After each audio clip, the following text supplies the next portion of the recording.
Interessante que eu, estudando, como pela graça de Deus, estudo e querendo ter um outro caminho de mensagem, porque estou desde o aniversário da igreja, falando sobre ser igreja e falando sobre a missão daqueles que de fato são igreja.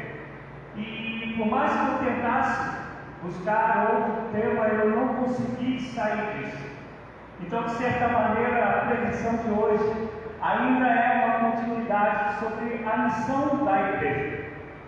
Nós entendemos que quando nós vamos botar nossos filhos ou enviá-los para uma universidade, para uma faculdade ou para uma profissão técnica, nós esperamos que esse envio, esse caminho para o qual eles foram, seja o caminho da profissão deles, de onde eles vão tirar o sustento, de onde eles vão constituir uma família e poder mantê-las economicamente falando. Mas eu e você sabemos que nem sempre acontece isso, isto é, às vezes a pessoa se forma em uma coisa e vai trabalhar em outra. Eu tenho um amigo que passou por uma universidade pública na nossa época de jovem e no último período ele trocou de faculdade, foi se formar em outra coisa e se formou, mas depois ele foi trabalhar em uma outra área, que ele foi ser empresário e ter seu próprio negócio. O que eu estou querendo dizer é que fora daquilo que é missão de Deus para nós podemos optar por tantos caminhos para nós vivermos, para seguirmos a nossa vida. Mas quando nós falamos do Evangelho do Senhor, só existe uma missão, só existe um chamado, e nós não temos a opção de fazermos outra coisa, ainda que a gente venha ter profissões distintas entre nós, vamos viver em locais distintos do mundo, mas a missão, ela é a mesma. O chamado, ele é o mesmo. Então, abra sua Bíblia em Filipenses 1, a partir do versículo de número 12. Vamos ler do 12 até o 20. Podemos, amados? Amém? Quero que saibam, irmãos, que aquilo que me aconteceu tem, ao contrário, servido para o progresso do Evangelho. Como resultado, tornou-se evidente a toda a guarda do palácio e a todos os demais que estão na prisão por causa de Cristo. E os irmãos, em sua maioria, motivados no Senhor pela minha prisão, estão anunciando a palavra com maior determinação e destemor. É verdade que alguns pregam Cristo por inveja e rivalidade, mas outros o fazem de boa vontade. Estes o fazem por amor, sabendo que aqui me encontro para a defesa do Evangelho. Aqueles que pregam Cristo por ambição egoísta, sem sinceridade, pensando que me podem causar sofrimento enquanto estou preso. Mas o que importa? O importante é que, de qualquer forma, seja por motivos falsos ou verdadeiros, Cristo está sendo pregado, e por isso me alegro. De fato, continuarei a alegrar-me, pois sei que o que me aconteceu resultará em minha libertação, graças às orações de vocês e ao auxílio do Espírito de Jesus Cristo. Aguardo ansiosamente e espero que em nada seja envergonhado. Ao contrário, com toda a determinação sei, também agora Cristo será engrandecido em meu corpo, quer pela vida, quer pela morte, porque para mim viver é Cristo e o morrer é lucro. Eu fui até o 21, porque o 21 é bem conhecido de nós, né? Deus amado, suplico a tua misericórdia, para que na abundância da tua graça, o Senhor fale aos nossos corações. O Senhor pode levantar nesse lugar, todos os dias e a cada dia, homens e mulheres, que digam sim ao teu chamado, que com alegria cumpram a tua missão, e que nesse momento eu seja o instrumento para levar entendimento, para levar despertamento a cada um dos teus filhos, em nome de Jesus. Amém. Amados, Paulo está preso. Filipenses foi escrito com Paulo na prisão. E ainda assim, Filipenses é considerado a carta de Paulo mais alegre, né? com mais alegria, com mais entusiasmo de todas as escritas dele. E ele começa essa carta falando sobre o que o levou à prisão, as dificuldades que ele carrega em si por pregar o Evangelho de Jesus. Em algumas Bíblias, essa passagem está escrita assim: sofrimentos de Paulo. Eu quero começar essa pregação, essa mensagem, indo na contramão do que muita gente acha que é o Evangelho. Nós sabemos que há denominação que o tema é pare de sofrer. Outras vão dizer que se você está sofrendo, se você está passando por alguma dificuldade, é porque você está em pecado, ou ainda mais porque você não tem fé. Há uma justificativa não bíblica para dizer que eu e você temos que passar por essa vida sem sofrimento. Eu quero aproveitar que o João está aqui, também o Tiago, né? Eu lembro conversando às vezes com o pai do João, ele é pastor da Igreja Batista, mas eu não lembro essa época, acho que o Rafael ainda estava pastoreando, e ele falava das dores que João sentia enquanto crescia, que nós conhecemos, né, chamada as dores do crescimento. Tiago tem sentido dores no joelho, nas articulações, e a gente tem que acreditar que seja isso, que seja essa fase que a pessoa começa a esticar muito de uma hora para outra, e o nosso corpo, as nossas juntas principalmente, elas gritam, porque não tem como viver nessa vida sem sentir algumas dores. Não tem como viver nessa vida sem sentir algumas angústias, algumas aflições. Quem diz ao contrário, me perdoe, vive no mundo de Bob, né? Como dizia há um tempo aí atrás, vive no mundo da fantasia, vive numa utopia. Sendo que a gente vive uma geração que tem tentado, tem visto colocar e inculcar em nós, que a gente pode passar por essa vida sem sofrer. Isso não é verdade, nem a gente vivendo em Cristo, nem vivendo fora de Cristo. O próprio Jesus disse que nós conhecemos em João 16: no mundo tereis aflições. Quando a gente lê o Sermão do Monte, que de vez em quando eu cito aqui, que eu amo, vai dizer que nós vamos, por causa de Cristo, ser perseguidos, por causa de Cristo vamos ser humilhados muitas das vezes, por causa de Cristo vamos ser traídos, por causa de Cristo vamos ser enganados, vão puxar o nosso tapete, por causa de Cristo vão se revoltar contra nós. O Salmo 69 vai dizer que aqueles que comiam na mesa comigo, aquele que comia na mesa comigo foi o que me traiu, falando já de uma profecia sobre Judas, que viria a trair Jesus Cristo. O Salmo ainda vai dizer que o homem de Deus, muitas das vezes, ele se torna um estrangeiro, um desconhecido até dos seus próprios irmãos, por causa de Cristo. Isto é, as perseguições, as lutas, as tristezas, as dores, as angústias, elas fazem parte da vida do ser humano. Eu costumo dizer que eu já experimentei isso no meu nascimento, né? Eu fui parte fósseis, né? Fui puxado a ferro. Eu não queria vir para esse mundo. Eu falei: me deixa aqui, que a comida chega tranquilinha para mim, eu não sinto frio, eu não sinto calor, a temperatura está ideal. Mas foi o médico lá e me puxou. Isto é, a gente vai sempre sentir dores, estando em Cristo ou não estando em Cristo. Repito, há uma mentalidade que não é nova, mas talvez ela nunca na história ela tenha sido tão enfatizada, que é da vida de puro prazer, chamado hedonismo. Essa pessoa que é o prazer acima de tudo, independente das circunstâncias da situação.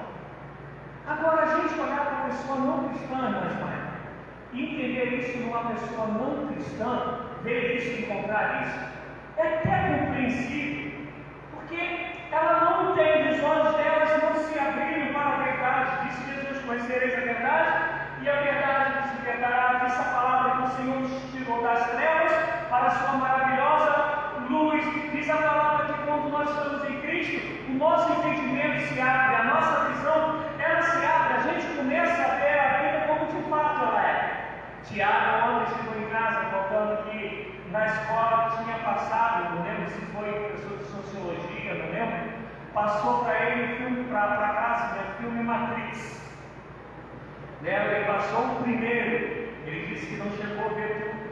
Quem viu Matrix vai lembrar que Keanu Reeves, que é o ator principal, ele toma uma pílulazinha vermelha, e essa pílula abre o entendimento dele, ele começa a ver a vida como de fato ela é, e não numa obscuridade, e não numa ilusão. Os olhos dele se abrem para ele ver de fato como a vida é.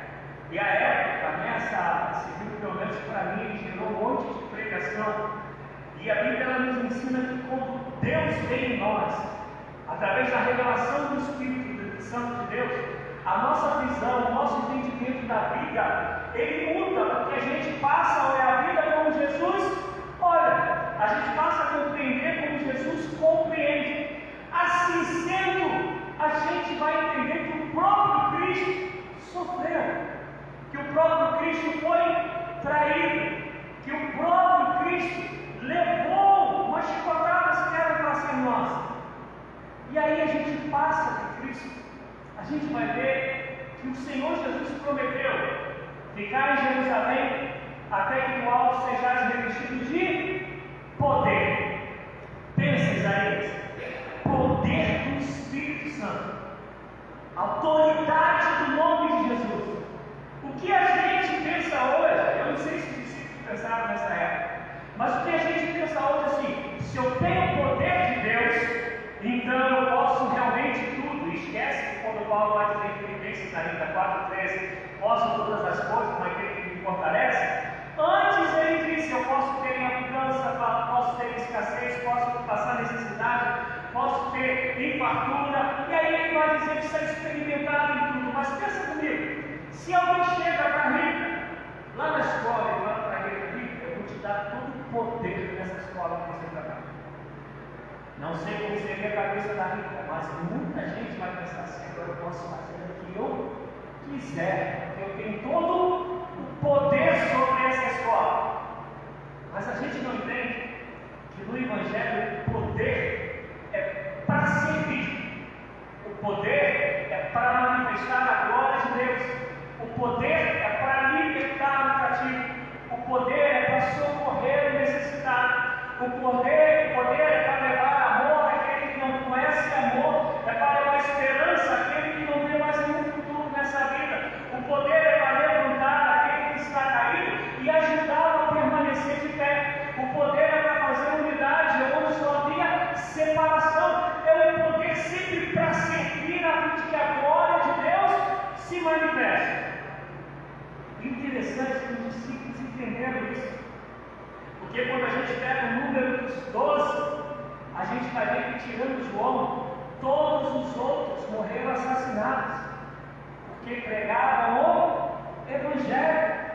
E Paulo é esse que está aqui dizendo: olha, todo mundo sabe, inclusive a guarda que me serve aqui, pretoriano, que eu estou preso por causa do Evangelho de Jesus, o Cristo. Ele estava preso porque ele estava sendo igreja. Ele estava preso porque ele estava realizando a missão da igreja. Qual é a missão da igreja? Indo por esse mundo e pregar o Evangelho a todas as nações, tribos, raças, etnias, fazendo discípulos, batizando no nome do Pai, do Filho e do Espírito Santo e ensinando a guardar tudo que de mim tem aprendido.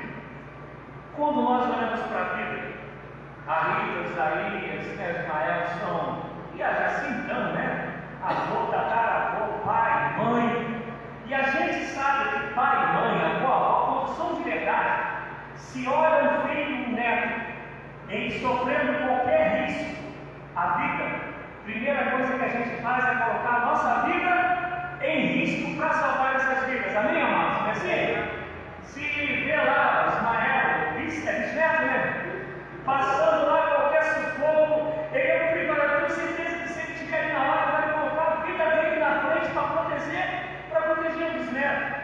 Há pouco tempo, lá no terremoto de Marrocos, há alguns dias aí atrás, foi encontrada uma mãe que soterrada, ela estava abraçada com o filho. Ela morreu, mas o filho estava vivo. Resgataram a criança ainda bebê, porque a mãe não envolveu e suportou o peso. E a gente sabe que isso não acontece só com familiares. Há pessoas que têm esse instinto, essa graça de colocar a vida em risco para salvar outras pessoas. O interessante, irmãos, quando eu falei do seu bisneto, é lógico isso, é algo que a gente nem precisa pensar muito, é normal um pai, uma mãe, uma avó, uma avó colocar a vida em risco para proteger os seus. Só que a gente não tem o mesmo comportamento quando a gente está falando de salvação e vida eterna. Eu não sei quantas pessoas o Isaías trabalha, a Rita trabalha, o Linda trabalha, mas todas essas pessoas com quem vocês trabalham, se não conhecem a Cristo, elas precisam ser salvas. A vida delas está em risco. Elas estão caminhando para a perdição eterna. E eu e você, muitas das vezes, não temos essa mesma inclinação para salvar essas vidas. E às vezes essas vidas são nossos próprios familiares. Às vezes a gente quer ser o melhor pai do mundo, o melhor avô do mundo, a melhor mãe do mundo, o melhor tio do mundo. E consente que os nossos filhos, netos, sobrinhos, pratiquem coisas erradas que são caminhos de perdição. Quando eu digo consente é porque a gente não repreende, a gente não chama atenção. Se fosse talvez uma bala indo numa direção, um tiro indo numa direção, a gente entraria na frente para poder proteger. Mas como não tem nenhum tiro para avançar aquela vida, a gente não consegue compreender que aquele caminho que ela está levando não é só para a morte dessa vida, é para a morte eterna. E a gente não coloca a vida na frente para poder resgatar essa vida. Porque a gente não entendeu ainda o que é salvação e o que é perdição. A gente ainda não entendeu o que é céu e o que é inferno.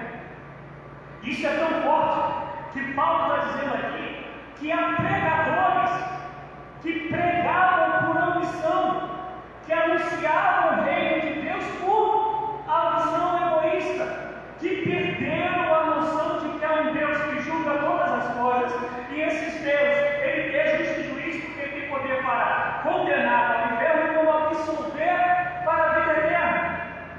E aí Paulo está dizendo, olha, tem gente que prega dessa maneira. Isso acontece hoje? Tem gente que prega por ambição, por egoísmo, por vaidade, por soberba. O interessante é que no caso de Paulo, ele está falando, o importante é que prega.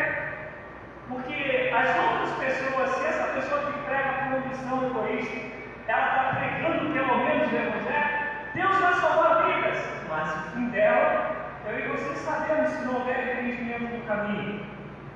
Aí Paulo vai dizer que o importante é que o Evangelho seja pregado, que ele seja anunciado. Presta atenção como a gente se fechou para nossas vidas. Eu acho lindo, Rita, por favor, entenda o que eu vou dizer, que continue assim em nome de Jesus. Quando há visitas aos irmãos da igreja, a Sociedade de Mulheres tem estado bem ativa em fazer isso, em visitar as pessoas da igreja. Mas eu fico pensando, quantas vezes, e aí falando para todo mundo, nós falamos assim, vou visitar, vou reunir as mulheres, vou reunir os homens, vou reunir os jovens, e vou visitar fulano que ainda está caminhando para a morte, já está condenado e não sabe, porque Jesus falou, quem crê e for batizado será salvo, quem não crê já está condenado, já está. E a missão da igreja é resgatar essas vidas, é salvá-las porque elas estão mortas e Deus confiou a mim e a você a pregação do Evangelho para que elas tenham vida e vida em abundância, para que elas tenham vida eterna. A gente não tem dificuldade de falar da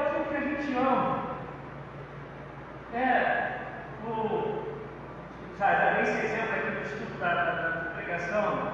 Se pegar o William para falar dos produtos que ele vende, olha que é coisa pra caramba dessa. Eu fico às vezes com medo de que ele vendeu o pastor dele, de tanta coisa que ele vende. E vai falar, não vai ganhar nada, sai falando e vai embora. Talvez se eu pegar a Rita e falar do dia a dia dela lá no colégio dela, se isso alegra o coração dela, ela vai falar com facilidade. A irmã Jacira vai falar dessa experiência dela, do marido, assim, sai e flui normalmente. Quem gosta de futebol como eu, tem a facilidade tremenda de estar falando sobre futebol. Mas o interessante é que a gente não tem a mesma facilidade, a mesma inclinação, o coração tão aberto, a língua tão pura para falar da salvação que só há na pessoa de Jesus Cristo, para aqueles que já estão mortos e precisam ser salvos. Precisam ser salvos. Fico olhando pais que criam os filhos para terem o bom e do melhor, humanamente falando, mas negligenciam aquilo que é melhor, que é o reino de Deus no coração dos filhos, dos netos, dos sobrinhos. A gente ensina muitas das vezes os filhos até se comportarem na igreja, mas não ensinamos para eles os valores do reino de Deus. O João nem sabe, João. Aí seu pai vai fazer isso comigo também ontem. Acho que foi ontem, a Rebeca conversando, falando, não, o pai dele falou que a 31 de dezembro ele tem que estar na igreja. Ele é igual o Senhor, pai, não abre mão não, as coisas da igreja ele é igual o Senhor. E isso é lindo, só que é mais do que isso. Não é um compromisso com a igreja, é um compromisso que eu entendi quem eu sou em Cristo Jesus. Porque compromisso como compromisso, religião ensina, qualquer instituição ensina, qualquer emprego ensina. Mas quando eu entendo que esse meu compromisso é porque Ele me amou primeiro e agora eu vou amar. Porque Ele se deu por mim, agora eu vou me dar por Ele. E eu só me dou por Ele quando eu glorifico o nome dEle. Glorificar o nome dEle é muito mais do que falar glória, aleluia, louvado seja Deus. Glorificar o nome dEle é continuar a obra que Atos 1 está dizendo. Fiz o primeiro tratado ao teólogo de tudo aquilo que Jesus começou a fazer e a ensinar, até que foi assunto aos céus. E eu falei isso pregando no domingo passado, ele começou a fazer. Atos dos Apóstolos não terminou. Os atos continuam acontecendo porque a igreja do Senhor continua nessa terra para cumprir o ide, para pregar o Evangelho, para salvar as pessoas da condenação eterna. E aí Paulo, na contramão dessas pessoas que acham que ser cristão não vai sofrer, se está sofrendo é porque está em pecado ou algo do gênero, Paulo está preso. E ele fala desses caras aí, esses guardas portões, que naquela época esse grupo que tomava conta de Paulo era pop de hoje, lá no Rio, todos eles sabem que eu estou preso aqui por causa de Jesus, o Cristo. E aí ele vai dizer, que seja pela minha vida, que seja pela minha morte, o que importa é que Jesus seja pregado. Eu fico pensando em muitos crentes hoje, escutas aí, esses crentes aí hoje que Jesus chegaria, Paulo chegaria e falava assim, ó, que seja pela minha vida, que seja a minha morte, eu vou anunciar Jesus. E aí os muitos crentes iam falar assim, está repreendido em nome de Jesus, que pela morte dele, você está maluco? Os muitos crentes iam falar, não, essa parte da morte não pode, isso não cabe, porque Jesus é maravilhoso, Jesus é amor, isso não pode acontecer, Paulo, você está maluco, você está delirando. É mais ou menos Mateus 16, quando Jesus falou, não importa que eu vou para Jerusalém, e eu vou sofrer muito na mão lá dos romanos. E aí vem Pedro, chama Jesus no cantinho e fala, não, isso não vai acontecer com o ser humano. Muito crente, né? E aí Jesus fala, para trás de mim, Satanás, porque tu cogitas das coisas do homem, não das coisas de Deus. Olha essa frase, gente. Tu cogitas das coisas dos homens e não das coisas de Deus. O chamado das coisas de Deus é venha o teu reino, seja feita a tua vontade. Qual é a vontade dele? É que todos saibam que Jesus Cristo é o caminho, a verdade e a vida. Qual é a vontade dele? Que todo perdido seja achado, todo preso seja liberto, todo cativo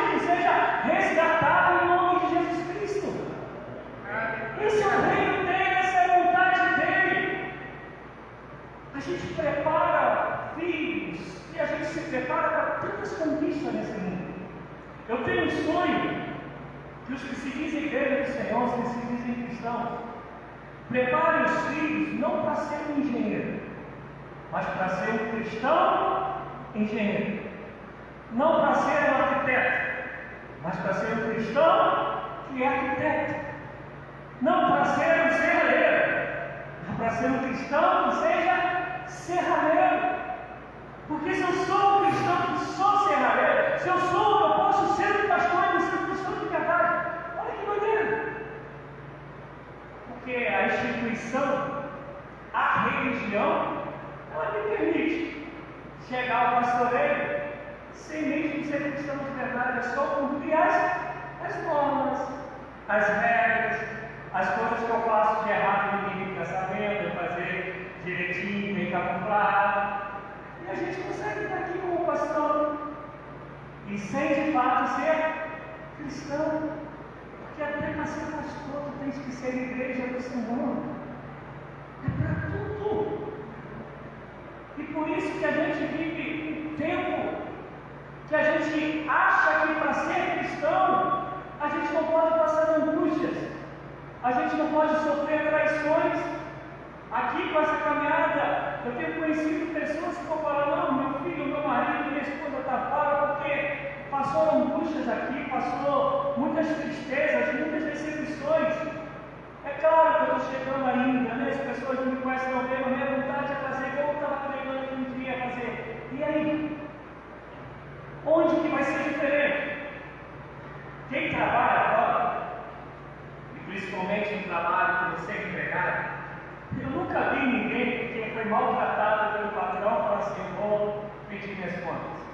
Porque se decepcionou com alguém, com alguém do trabalho, e falou assim: eu vou embora. Ninguém faz isso. Por que não faz? Porque a recompensa é um salário no final do mês.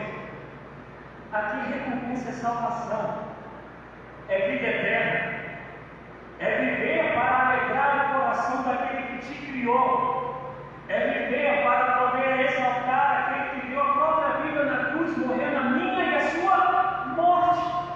E aí esse pensamento lá de fora, que esse hedonismo, que a vida ela tem que ser só alegria, a vida ela tem que ser só diversão. O interessante é que o Evangelho me ensina que se eu sofro por amor de Cristo, até esses sofrimentos, de fato eu estou em Cristo, Ele me dá alegria. Porque Paulo está preso e Paulo não está murmurando. Pelo contrário, ele está incentivando a igreja e ao mesmo tempo está repreendendo aqueles que são falsos cristãos. E a gente conhece Atos 16, já falei dele aqui algumas vezes. Paulo e Silas estão presos, sofrendo, mas estão orando e cantando. Porque se a graça do Senhor realmente habita em nós, dessa vida de ser igreja de verdade, amado, até no meio das dores, a gente se alegra por poder estar padecendo por amor ao nome de Jesus, por Cristo. Mas eu falo assim com muito temor e com muito respeito, como nós ainda somos imaturos na fé. Como a gente ainda não entendeu o que é Evangelho, o que é salvação, o que é ser igreja do Senhor. Teve uma igreja que eu pastoreei há muito tempo, já tinha uma caminhada com eles, e em um determinado momento dessa caminhada, eu falei para eles, olha, ensinar crente velho dá muito trabalho. Tem um ditado no Rio, não sei se tem aqui, irmãos assim, não sei se conhecem, que fala que o costume do cachimbo deixa a boca torta. Tem aqueles? Tem não, que a pessoa que ela fuma frente, a pessoa que fuma cachimbo, ela fuma aqui do ladinho, né? Aí ela fala que o costume do cachimbo deixa a boca torta. Você pegar um crente que não é cristão, esse crente que tem 20 anos de igreja, 15 anos de igreja, 30 anos, e você querer ensiná-lo a ser cristão, ensiná-lo a ser igreja, é difícil pra caramba a peça. Ele vai pegar costumes, ele vai pegar crendices, ele vai pegar tradições, vai puxar lá do passado para dizer que é assim, mas raramente ele vai pegar a Bíblia, que é muito mais antiga que esses costumes, que essas tradições, para dizer, Paulo vivia assim, Pedro viveu assim, os reformadores, os pré-reformadores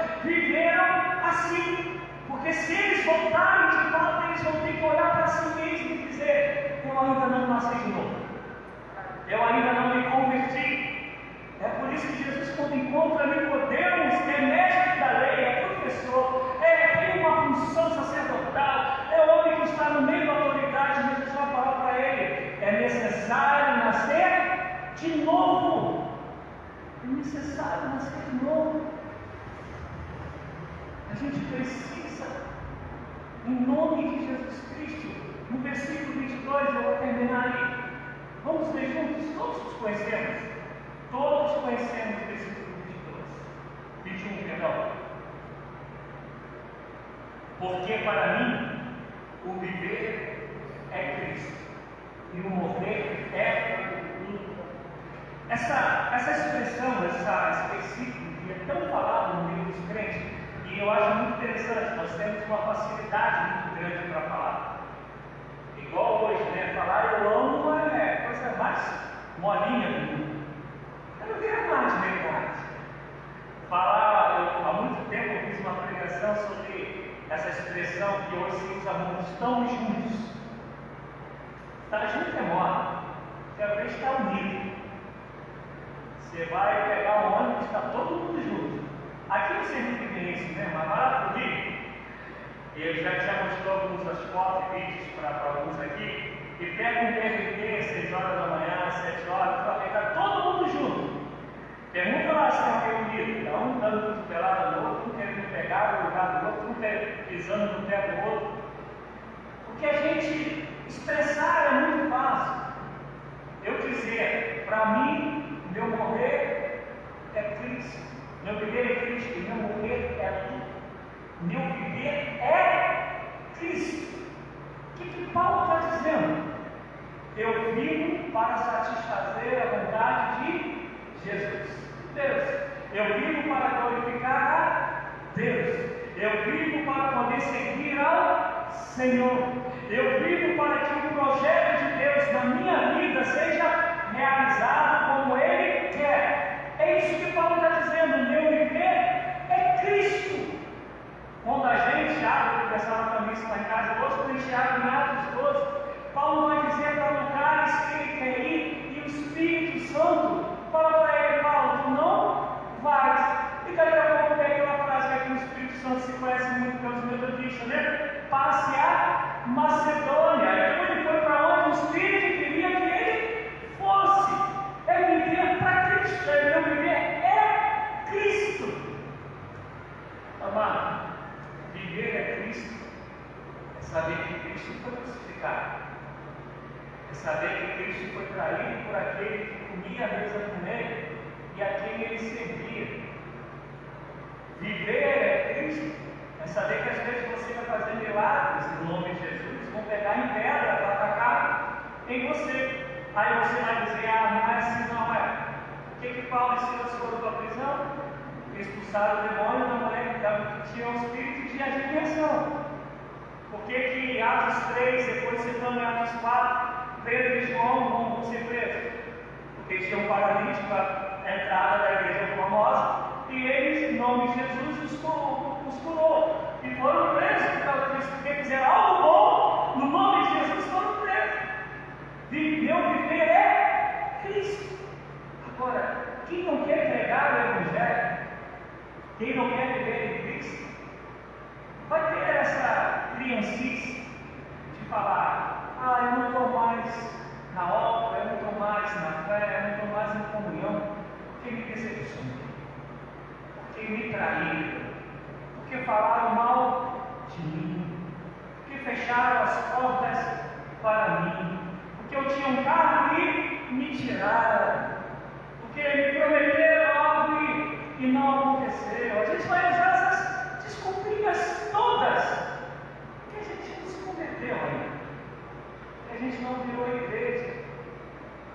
O interessante é que desde sempre, Paulo, escritor aos Hebreus, vai dizer: né, João, vocês tinham que comer mocotó, vocês tinham que estar ensinando, tinham que ser mestres, mas ainda precisa tomar leitinho, ainda precisa estar aprendendo. Deus, eu olho para a igreja hoje e, assim, com muita tristeza, eu vejo como a gente vive isso. Eu fico, às vezes, vou assistir a algumas pregações de pessoas que não são minha referência, mas só para saber o que elas estão pregando. Amado, me dá uma dor dentro de mim. e que muitas das vezes essas pessoas são pessoas de grande público, são inúmeras pessoas que as ouvem, as assistem. Não fico olhando por isso, cadê a tua igreja? Eu sei que tem os remanescentes, louvado seja Deus, sempre existiu. Mas quando a gente olha o número que se diz de crente, é enorme. Os que se dizem crentes, cristãos é outro papo, né? Cristão é outro grupo. O que a gente não quer num jargão cristão meio antigo, eu creio que aqui também tem, a gente não quer pagar o preço. Porque na verdade não é pagar o preço foi pago lá na cruz do madeiro. Tudo que ele conquistou é direito nosso, é nossa herança. Somos herdeiros e co-herdeiros de Cristo Jesus. Tudo foi consumado, já somos abençoados. Não tem preço. O que tem é se encaixar num amor tremendo, integral por Deus, a ponto de viver por Ele e para Ele. E a gente só vive por Ele e para Ele quando a gente vive para o próximo. Nós conhecemos João 4. Nós só amamos quem nos amou primeiro. Se dissermos que amamos a Deus, a quem não vemos, e não amamos o nosso irmão a quem nós vemos, nós somos mentirosos. Escuta o que eu vou falar, e em nome de Jesus eu termino. Escuta o que eu vou falar. É óbvio que, falando, irmãos, assim, em termos de salvação, eu e você somos irmãos em Cristo Jesus, amém? Todo mundo entende isso, tenho falado sobre isso aí já há um tempo. Mas a pessoa que está lá fora, ela é meu irmão em potencial. Vou tentar melhorar. A Rebeca, ela é uma mãe em potencial. O Guilherme é um pai em potencial. Isso é, tem as condições necessárias para serem mãe e para serem pai. Isso garante que eles serão mãe e pai? Não. Essa potência ela tem que ser colocada em ato, em tornar-se realidade. Toda pessoa lá fora é nosso irmão em potencial. Mas como, pastor? João 3,16 diz que Deus amou o mundo de tal maneira que deu seu Filho unigênito, para que todo aquele que nele crê não pereça, mas tenha vida eterna. Vai dizer ainda que o Senhor não faz acepção de pessoas. Por isso ele pega a igreja dele, ele pega lá começando com os 12 irmãos em Cristo e diz: saiam por esse mundo e façam mais irmãos. Já tem a potência, tem o preço da cruz, tem o derramamento do Espírito Santo. O que falta agora? Eu e você fazemos com que essas pessoas lá fora também sejam nossos irmãos e nossas irmãs. Agora a pergunta é: a gente vai crescer ou a gente vai continuar nessa infantilidade? A pergunta agora é: a gente de fato é a igreja ou a gente pertence a um grupo religioso? Hoje, eu conversando com a Alessandra sobre oração, e eu falava, eu não lembro direito qual foi a pergunta que ela me fez. Lembrei. A gente falava sobre uma determinada liderança, que eu ouvi, Isaías, sobre essa liderança o seguinte: essa liderança ela faz um montão de coisas que eu vou para a Bíblia, eu não encontro respaldo para isso. Mas a pessoa falando dela falou assim: poxa, mas é uma pessoa de oração, ora muito.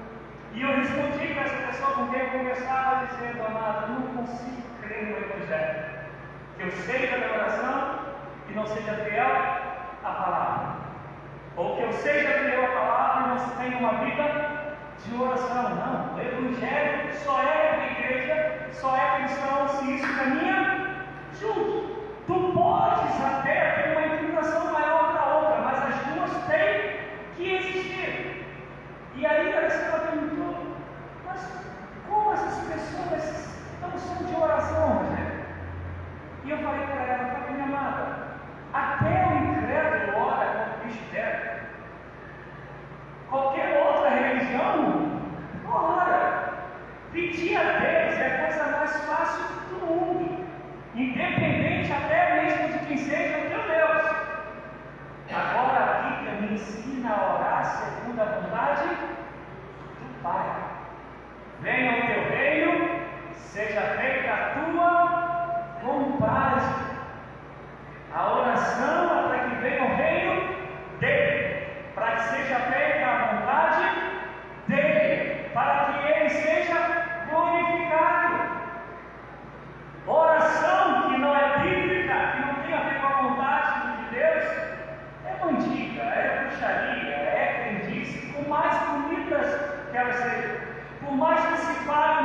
com a sua palavra. Ele só é fiel com a sua palavra. Então a oração até mesmo tem que estar dentro da sua palavra, em conformidade.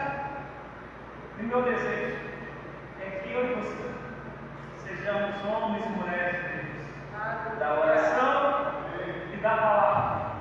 E essa palavra diz que nós oramos para sermos capacitados para que o reino dele venha. O reino dele só acontece quando eu e você anunciamos que Jesus Cristo é o caminho, a verdade e a vida, e que ninguém vai ao Pai a não ser Deus. Amém, amados?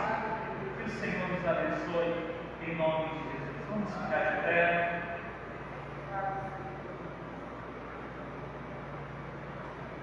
Senhor, seja o seu Espírito a falar aos nossos corações aquilo que eu não alcancei. Talvez alguma coisa que não tenha passado com clareza. Eu suplico a tua misericórdia para que a tua revelação seja sobre a tua igreja em nome de Jesus. Deus, nesse momento nós queremos entoar um cântico ao Senhor. E eu vou pedir ao Senhor que esse cântico fale aos nossos corações, como compreendendo do teu agir, da tua palavra sobre nós. Pai, continue ainda nesse lugar, a ministrar os nossos corações através desse cântico. E que, ao término desse cântico, quando sairmos daqui, saiamos com a tua palavra gravada na tábua de nossos corações, em nome de Jesus. Vamos voltar. Tinha pedido, né, o hino do William para cantar o hino. Ele é conhecido demais. E enquanto essa pregação me corroía o meu ser, eu lembrava desse hino. E eu lembro que quando a primeira vez que eu ouvi esse hino na congregação foi na igreja da Igreja do Santo Eterno,